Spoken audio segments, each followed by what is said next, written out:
First spoiler alert, I put a lift kit on it. I'm going to talk about that a ton and why I did it. What is happening? Happy Thanksgiving. It's Thanksgiving 2025. I am out at my in-laws ranch right now, which seems like a great spot to shoot today's video, which is all about this thing right here. That's our 2021 Sienna Hybrid, and we have had it now for 5 whole years. We brought it home Thanksgiving weekend in 2020 when moms were fighting over toilet paper at the Target and everybody was wearing masks. We were lucky enough to bring home what I think was one of the first Sienna Hybrids in the entire country, and we kind of just lucked out getting it when we did because people went into pretty massive waiting lists not too long after that. So anyway, we're going to go through a few things on here, so let's get into it. Dad, what are you doing with my stuff? I mean, I guess you gotta hydrate, so.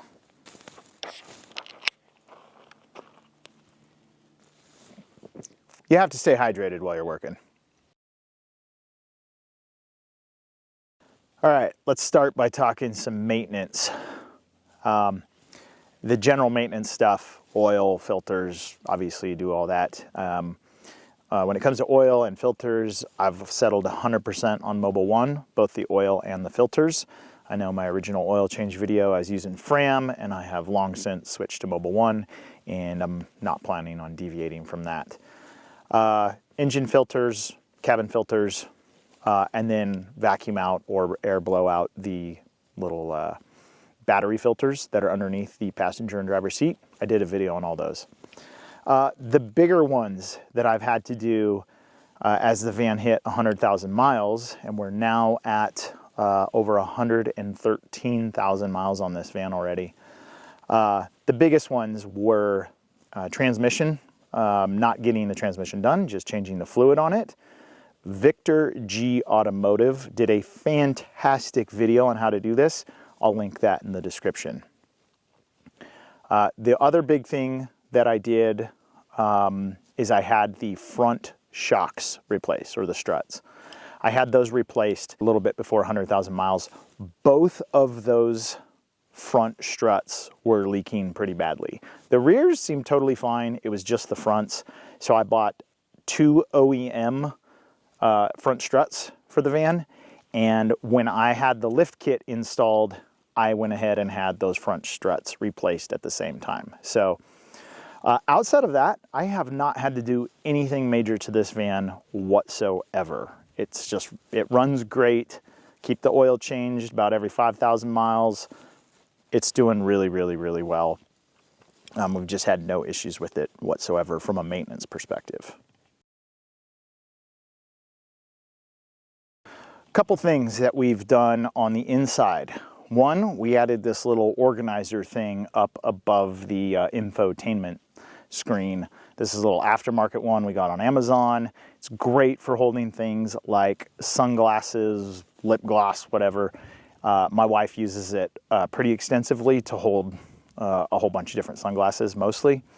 I would love if this was just like a factory option, or not even option, just default standard on this van. I don't know why they don't do that. It's a great spot to be able to store, you know, a handful of things.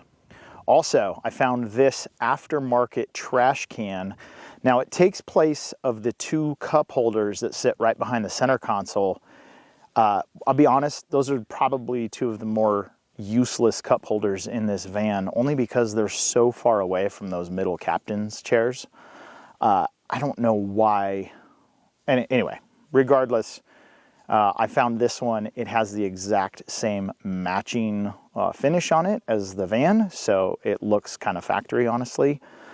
It's not the best trash can in the world, but it does work okay, and it kind of looks nice, so we've been using that on the inside as well.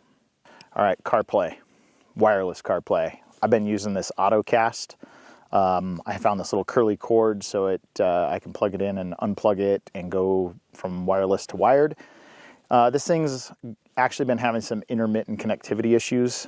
I will probably try and update the firmware on it, but if that doesn't work, I'll probably get a new wireless CarPlay adapter of some kind. I don't know what I'm going to get yet.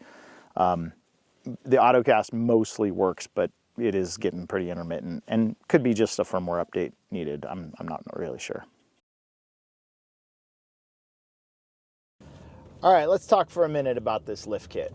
So I went with the 2-inch Journeys off-road lift kit. They do make a 3-inch, but I thought a 3-inch might be a little too tall. And I'll be honest, I'm not trying to do any off-roading with this thing. I just wanted a little better clearance for places like here where we're out at the ranch and, you know, driving in the snow, things like that. I really wanted an SUV kind of height, but with the sliding doors, right? I want a minivan that rides a little bit more like an SUV. And I think the 2-inch with the slightly taller tires achieved that really, really well. Now, the tires, I did end up going with one size up from the stock. So I'm now running 235/65 R18 tires. I'm using the Cooper Endeavors. Really, really happy with these. I've tried a lot of different tires on this van, and the Coopers I think are my favorite to date. Not overly aggressive, they're not too loud on the highway, but really, really good traction in a lot of conditions. Now on top of that, one other thing I did just to give the van a little better stance was I added 20 mil wheel spacers also. So the wheels dish out you know, almost an inch on either side.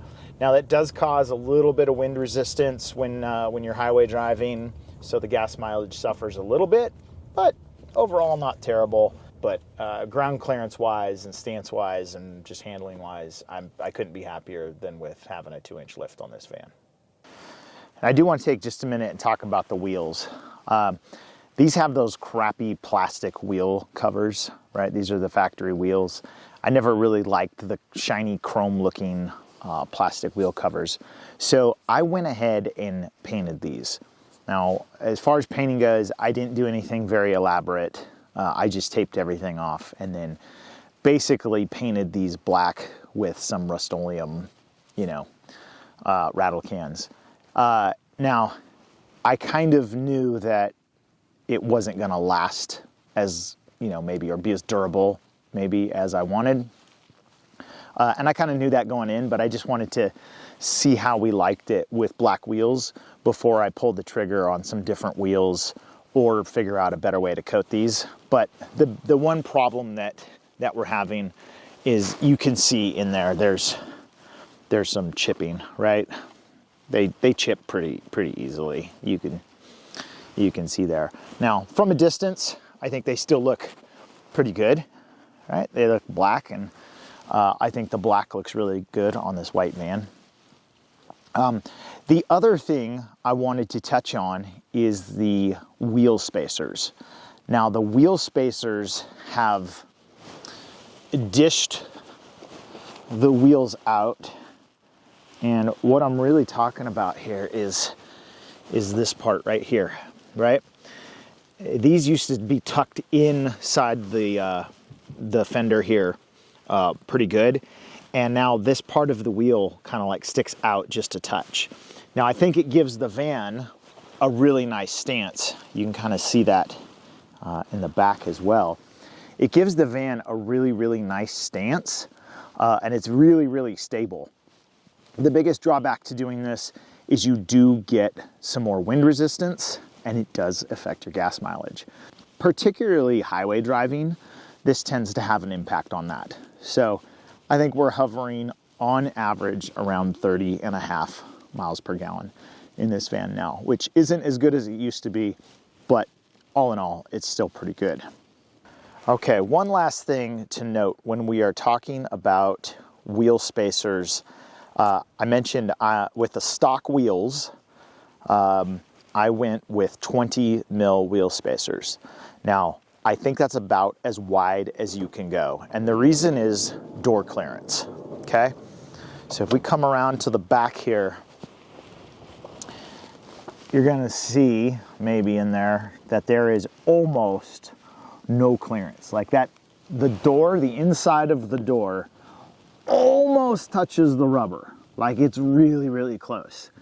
I don't think you could go another 5 millimeters and still have it clear. You would hit the tire. So 20 mil with the stock wheels, whatever that offset is, I don't really know. 20 millimeters is as wide as you can go and still have your door operate properly. All right, there you go. 5 years, 113,000 miles. Our overall impression of this van, we love it. The lift kit is honestly, I think, a must-have for this van. It changes everything, especially if you have the all-wheel drive. It's more like having an SUV with sliding doors now, and that's really what we wanted. In general, despite some very, very minor gripes, overall this thing's been really great. It's reliable. Minivans are just such practical family vehicles. So we plan to keep it for several more years. I don't think we're gonna look to get rid of it. We'll see what happens when Toyota comes out with another generation of the Sienna. Maybe we'll end up going for that. But for now, we tend to keep driving this thing for quite some time. Anyway, I hope you found this informative, helpful. Leave your comments down below. Always interested to see what you have to say. And for now, I think it's time for me to go eat some turkey. So thanks so much for watching. Have a great day.